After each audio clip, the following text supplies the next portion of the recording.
इंसान के अंदर भावनाओं का बहुत ही अद्भुत योगदान है। तो आज हम इसको डिटेल से समझने का प्रयास करते हैं। भावनाओं का मनोविज्ञान यह एक सामाजिक अनुभूति की मुख्य अवधारणाओं और सिद्धांतों से संबंधित है। हम देखेंगे कि कैसे हमारी बुद्धि केवल तार्किक होने के बारे में नहीं है, और इसलिए यह केवल तर्क और तर्क के बारे में नहीं है, बल्कि बुद्धि होने का अर्थ भावनाओं को समझने, अपनी भावनाओं और दूसरों की भावनाओं को समझने में सक्षम होना भी है। हम एक साथ देखेंगे कि कैसे कुछ खोजें, उदाहरण के लिए दर्पण, न्यूरॉन्स की खोज, कुछ सिद्धांतों की खोज के साथ महत्वपूर्ण सिद्धांत, उदाहरण के लिए मन का एक सिद्धांत, वास्तव में जिस तरह से अब हम अपनी क्षमता की कल्पना करते हैं और हम अध्ययन करते हैं दूसरों की भावनाओं को समझने की मनुष्य की क्षमता। विशेष रूप से हम देखेंगे कि कैसे दर्पण न्यूरॉन्स की खोज और मन के सिद्धांत ने शोधकर्ताओं को यह विश्वास दिलाया कि जब हम दूसरों की भावनाओं को समझने की बात करते हैं तो हम अपने दिमाग के साथ साथ अपने शरीर पर बहुत अधिक भरोसा कर सकते हैं। तो इस सप्ताह के अंत तक आप सामाजिक अनुभूति के इन मुख्य सिद्धांतों और इसके पीछे के साहित्य से कहां परिचित होंगे, इसके संपर्क में होंगे। इसलिए एक व्यक्तिगत बुद्धि को तर्क और तर्क कौशल तक कम नहीं किया जा सकता है। बुद्धि के अन्य प्रकार भी हैं जो किसी व्यक्ति की अपनी भावनाओं और दूसरों की भावनाओं से निपटने की क्षमता को संदर्भित करते हैं। हम यह देखने जा रहे हैं कि कैसे इस क्षमता या विशेषता में कई अलग अलग भावनात्मक और सामाजिक कौशल शामिल हो सकते हैं, और हम यह देखने जा रहे हैं कि हमारे सामाजिक ज्ञान कौशल से हमारा दैनिक जीवन कैसे प्रभावित हो सकता है और कैसे वे हमारे शरीर में सख्ती से अंतर्निहित है कि हमारे अपने शरीर की धारणा है। इमोशनल स्ट्रेंथ को पहली बार 1950 में अब्राहम मास्लो द्वारा पेश किया गया था। इमोशनल इंटेलिजेंस शब्द पहली बार 1964 में माइकल बेल्डोक के एक पेपर में सामने आया था। 1983 में Howard Gardner frames of mind multiple intelligence का सिद्धांत इस विचार का परिचय देता है कि पारंपरिक प्रकार की बुद्धि जैसे कि आईक्यू संज्ञानात्मक क्षमता को पूरी तरह से समझाने में विफल रहती है। उन्होंने मल्टीपल इंटेलिजेंस का विचार पेश किया, जिसमें इंटरपर्सनल इंटेलिजेंस दोनों शामिल थे, जो कि अन्य लोगों के इरादों, प्रेरणाओं और इच्छाओं को समझने की क्षमता है। इंट्रापर्सनल इंटेलिजेंस यानी खुद को समझने की क्षमता, अपनी भावनाओं, आशंकाओं और प्रेरणाओं की सराहना करने की। भावनात्मक बुद्धिमत्ता, या यह भी कहा जाता है कि भावनात्मक भागफल या भावनात्मक बुद्धिमत्ता भागफल व्यक्तियों की अपनी और दूसरों की भावनाओं को पहचानने की क्षमता है जो विभिन्न भावनाओं के बीच अंतर करते हैं और उन्हें उचित रूप से लेबल करते हैं और सोच और मार्गदर्शन के लिए भावनात्मक जानकारी का उपयोग करते हैं। व्यवहार और पर्यावरण के अनुकूल भावनाओं को समायोजित करें। हालांकि यह शब्द पहली बार 1964 में सामने आया था, इसने 1995 में लोकप्रियता हासिल की, जो सबसे अधिक बिकने वाली पुस्तक थी, इमोशनल इंटेलिजेंस, विज्ञान पत्रकार डैनियल गोलेमैन द्वारा लिखित। गोलेमैन ने भावनात्मक बुद्धिमत्ता को कौशल और विशेषताओं की सरणी के रूप में परिभाषित किया जो नेतृत्व के प्रदर्शन को संचालित करती है। भावनाओं के बारे में जागरूकता उन्हें नोटिस करने और बिना छुए उनके साथ सद्भाव में रहने में मदद करती है। डैनियल गोलेमैन के अनुसार भावनात्मक बुद्धिमत्ता 5 घटकों से बनी है: आत्म जागरूकता, आत्म नियमन, आंतरिक प्रेरणा, सहानुभूति और सामाजिक कौशल। आत्म जागरूकता का घटक व्यक्तिगत मनोदशाओं और भावनाओं को पहचानने और समझने की क्षमता के साथ साथ दूसरों पर उनके प्रभाव को भी है। आत्म जागरूकता के हॉलमार्क में आत्मविश्वास, यथार्थवादी आत्म मूल्यांकन और हास्य की आत्महीन भावना शामिल है। आत्म जागरूकता किसी की अपनी भावनात्मक स्थिति की निगरानी करने और वर्तमान में अपनी भावनाओं को पहचानने और नाम देने की क्षमता पर निर्भर करती है। डैनियल गोलेमैन के अनुसार स्वनियमन भी भावनात्मक बुद्धिमत्ता का एक घटक है।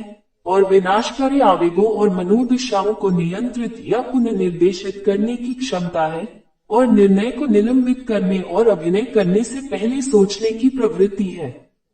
हॉलमार्क में शामिल है विश्वसनीयता और अखंडता, अस्पष्टता के साथ आराम और परिवर्तन के लिए खुलापन।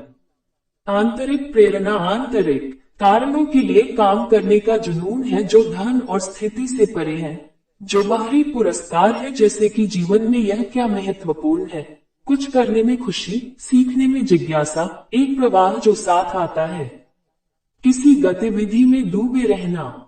आंतरिक प्रेरणा एक ऊर्जा और दृढ़ता के साथ लक्ष्यों का पीछा करने की प्रवृत्ति है जो बाहर से नहीं बल्कि अंदर से आती है।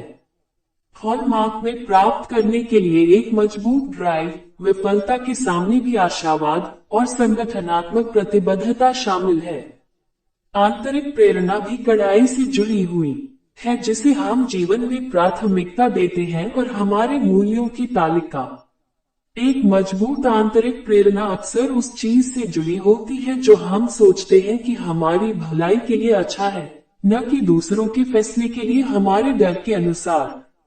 सहानुभूति अन्य लोगों की भावनात्मक बनावट को समझने की क्षमता है, लोगों के साथ उनकी भावनात्मक प्रतिक्रियाओं के अनुसार व्यवहार करने का कौशल है।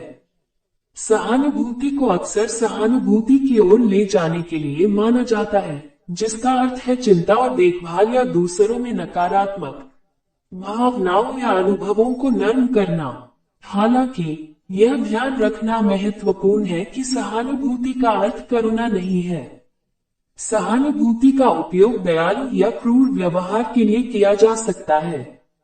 उदाहरण के लिए, सीरियल किलर के साथी से शादी करने और हत्या करने के मामले हैं और अभी भी महान सहानुभूति कौशल रखते हैं। अंत में डैनियल गोलेमैन के अनुसार भावनात्मक बुद्धिमत्ता का पांचवा मूलभूत घटक सामाजिक कौशल है। सामाजिक कौशल में संबंधों को प्रबंधित करने और नेटवर्क बनाने में दक्षता, सामान्य आधार खोजने और दूसरों के साथ संबंध बनाने की क्षमता शामिल है।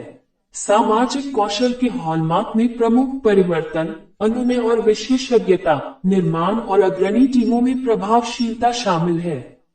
2012 में प्रकाशित सलोवी, मेयर और कारुसो के नए मॉडल में 141 आइटम शामिल हैं जो 8 कार्यों में विभाजित हैं जो 4 शाखाओं से संबंधित हैं, जो हर भावनात्मक खुफिया आयाम का आकलन करते हैं। लेसन 1 अनुभूति की भावना शाखा है। यह किसी की शारीरिक और मनोवैज्ञानिक अवस्थाओं में भावनाओं की पहचान करने, भावनाओं को सटीक रूप से व्यक्त करने, सटीक, ईमानदार और गलत बेईमान भावनाओं के बीच भेदभाव करने की क्षमता का आकलन करता है। शाखा 1 में 2 परीक्षण शामिल हैं, चेहरे और छवियां, जो चेहरे और छवियों में भावनाओं की पहचान करने की क्षमता का आकलन करती है। लेसन 2 भावनाओं का उपयोग करते हुए संबंधित भावनाओं के आधार पर सोच को पुनर्निर्देशित करने और प्राथमिकता देने की क्षमता का आकलन करता है, विशेष रूप से उन्हें समान संवेदी उत्तेजनाओं को जोड़ने वाली भावनाओं का वर्णन करने के लिए। यह सब टेस्ट संवेदनाओं द्वारा मूल्यांकन किया जाता है, लेकिन यह शाखा उन भावनाओं की पहचान करने की क्षमता का भी आकलन करती है जो विचारों और अनुकूली व्यवहार में मदद करती है, और इसका आकलन सब टेस्ट सुविधा द्वारा किया जाता है।